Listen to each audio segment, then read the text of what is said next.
seria inútil eu me dirigir a palavra a todos que você pode escrever. Mas acho que devo agradecer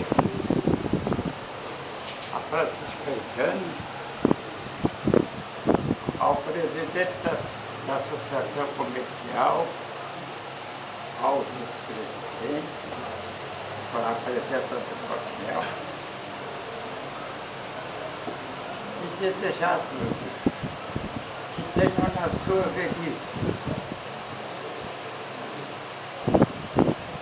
a recompensa do seu trabalho. E essa maior recompensa é o reconhecimento que eu acabo de receber de todos. Um abração para todos. Me desculpe por não ter estudado, não ter frequentado os bancos escolares. Ficou emocionante.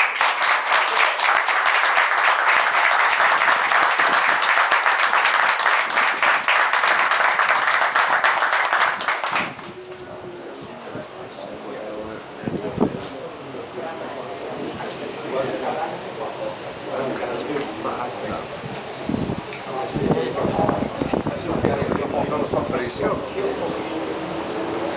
fico aqui para me permitir.